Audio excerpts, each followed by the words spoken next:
Hello and welcome to another awesome lesson.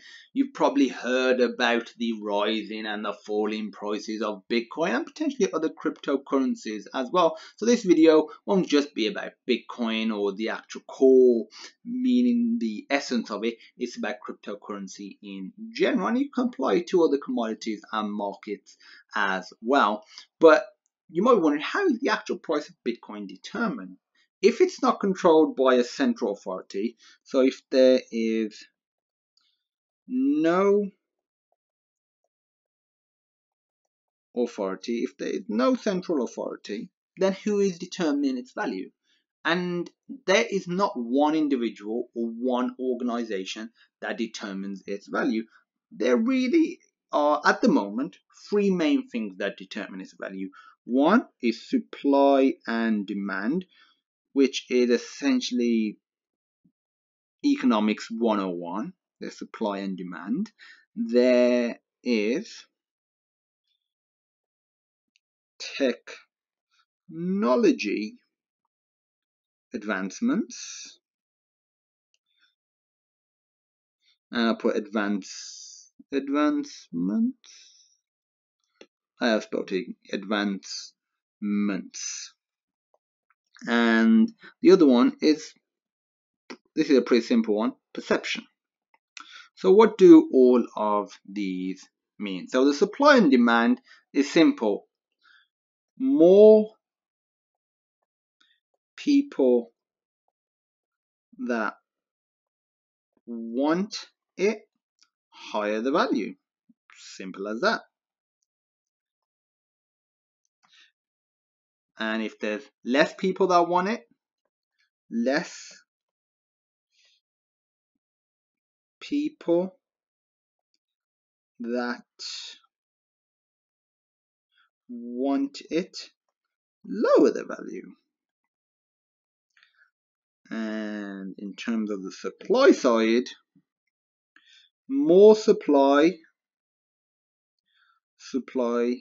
can fill higher demands. So if the demand is high, and this is applicable to any product, whether it's a currency, whether it's fruit and veg or computers, it doesn't matter. This is, again, Economics 101. So if the supply is steadily increasing and the demand is as well, then the actual price of it, the value of Bitcoin, won't really increase much, if at all. But if, let's say, the supply is increasing immensely but the demand isn't increasing as much, or the demand isn't increasing at all, then the actual price will go down. So pretty basic stuff. If people want it, companies, or it's not a company, but it's like with a product, a company can charge more, the market will automatically shift and have a higher value. So what about technology advancement? Where does that come into all of this? So regarding technology advancements and how that works, so if it becomes more secure in terms of, let's say, the exchanges, this is technology advancements. If it becomes faster, if it is more widespread, so anything that improves the underlying tech, so anything that improves the underlying tech will increase its value. If something were to happen to the underlying tech that would make it worse, that would obviously decrease its value. So finally, what about perception? Perception is just that, what people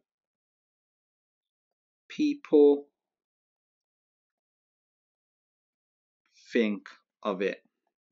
If people like it, value will be higher. If people do not like it, then the value will be lower. It's the same with, let's say, a computer company. If you have two computer companies, one has high reputation, again, that's just, most of it will just be perception, but if they have high reputation, people will more likely be willing to pay more for their products. Whereas if they have terrible reputation, maybe partly of its part of the reputation has been earned in the form of maybe their customer service isn't very good, maybe the products aren't very good. The actual price of their products will have to be lower in terms of them to be able to sell any great like quantity of it. And that's the same with cryptocurrency. The better perception equals higher price, and low perception equals lower price.